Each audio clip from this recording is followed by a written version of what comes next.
Isa pong magandang hapon pa lang pala. Malakas pong ulan kaya dito po ako sa loob ng aking munting kwarto. At dito po tayo magkukwentuhan mga kaibigan.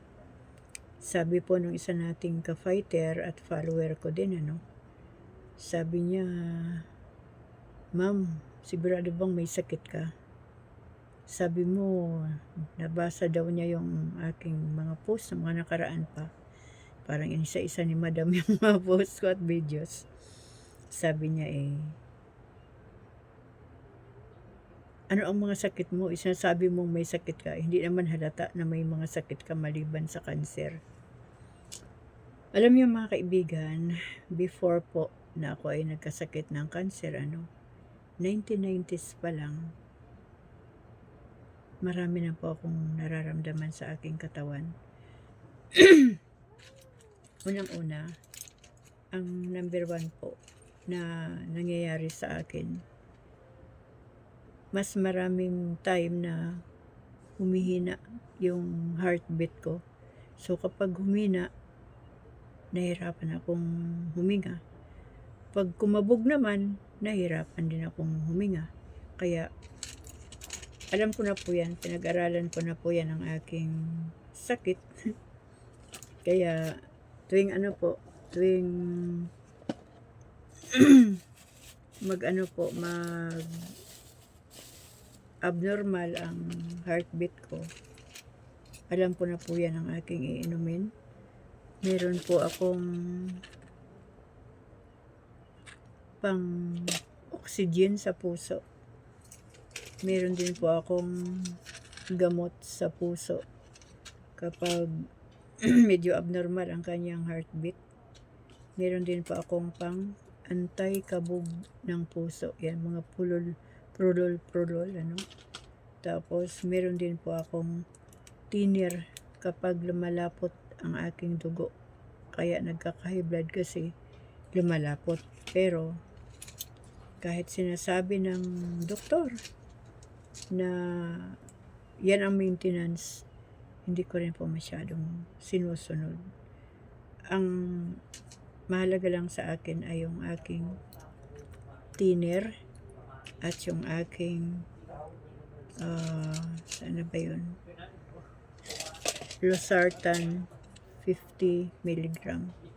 Yan po ang mahalaga sa akin. Tapos meron po akong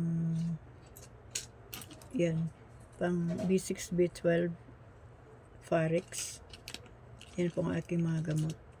Kaya hindi ko po iniinom mga kaibigan kasi meron na akong malunggay tea, meron din akong Nature's Detox, good for the heart din po yun. Naalala nyo na dinala ako sa hospital kasi biglang tumaas ang aking BP. Kaya binigyan ako ng doktor ng reseta na pang emergency lang. Sa awa po ng Panginoon, hindi na po naulit yun. At nakakatuwa po kasi since po nang ako nagkaroon ng breast cancer, natapos na po yung mga panahon ng pagdurugo. Marami na po akong himusta na expired, hindi ko naman po nagagamit. Tapos nung umuwi po ako ng Sibuyan Island last April, bumili lang po ako ng extra na Hemostan dahil malayo po yun. Hindi ko po alam kung ano po ang mga pwedeng mangyari doon habang andun ako. Pero mga kaibigan ko, salamat sa Diyos kasi wala namang mga ganun.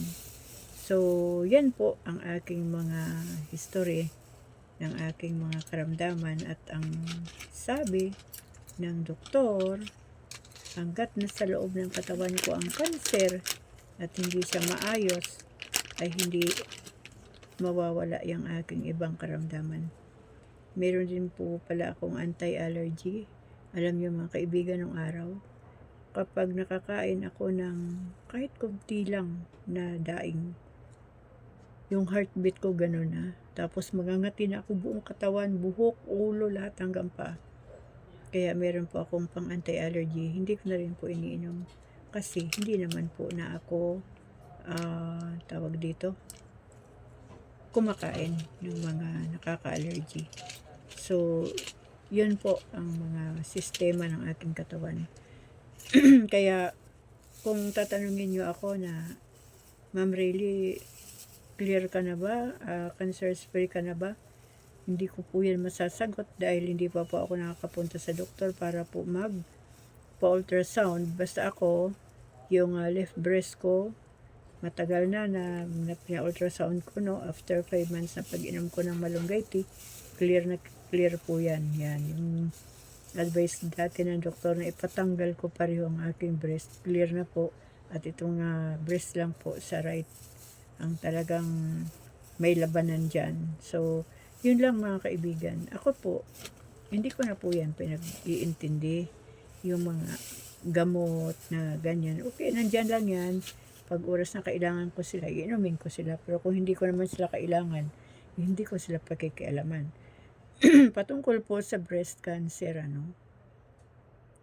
alam niyo po, sa totoo lang talaga, hindi ko na po yan pinag-iintindi ang breast cancer.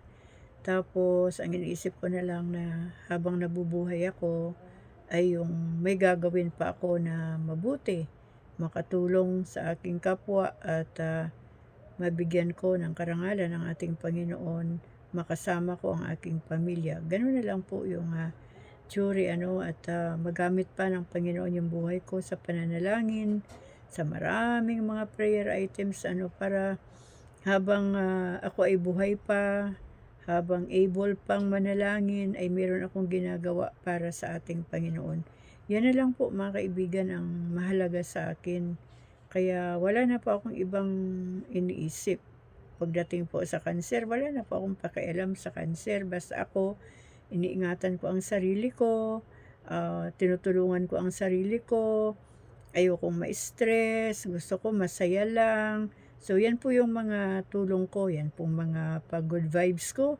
O, isa po yan sa mga tulong ko sa aking sarili na kailangan kong libangin ang aking sarili, pasayahin ang aking sarili. Ganun naman talaga Sino ba ang magpapasaya sa atin? Ibang tao ba? Siyempre tayo mismo sa ating sariling katawan.